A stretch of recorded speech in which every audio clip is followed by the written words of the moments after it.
नूर में थक गई हूँ सच में। जरा देखो इसकी प्रोफाइल, कितनी खुश है, कितनी सपोर्टिव फैमिली है इसकी।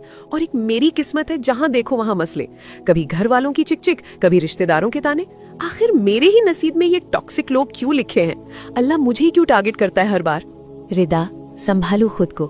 तुम्हें लगता है तुम्हारी तकलीफ सबसे बड़ी है क्योंकि तुम सिर्फ दूसरों का जाहिर देख रही हो। तुम्हारी परेशानी वो लोग नहीं है, तुम्हारी परेशानी तुम्हारा नजरिया है।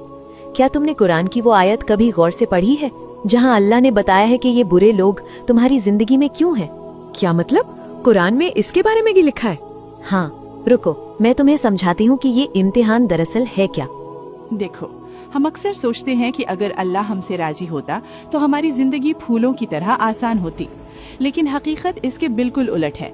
अल्लाह ताला कुरान में सूरह अल फुरकान आयत 20 में साफ फरमाता है, और हमने तुम में से हर एक को दूसरे के लिए फितना यानी आजमाइश बना दिया है, क्या तुम सब्र करोगे? इसका मतलब समझती हो?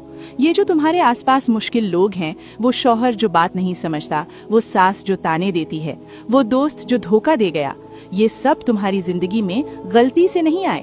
ये अल्लाह का चुना हुआ क्वेश्चन पेपर है। अल्लाह देखना चाहता है कि जब कोई तुम्हारे साथ बुरा करे तो तुम वैसा ही बुरा बर्ताव करती हो या वो करती हो जो अल्लाह को पसंद है। क्या तुम चीखती हो या सब्र करती हो? हजरत मोहम्मद सल्लल्लाहु अलैहि वसल्लम ने फरमाया, सब्र वो है जो सदमे के शुरू में किया जाए।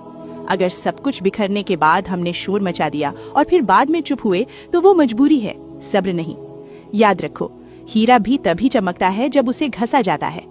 तुम्हारे किरदार को निखारने के लिए अल्लाह ने इन मुश्किल लोगों को तुम्हारी जिंदगी में भेजा है।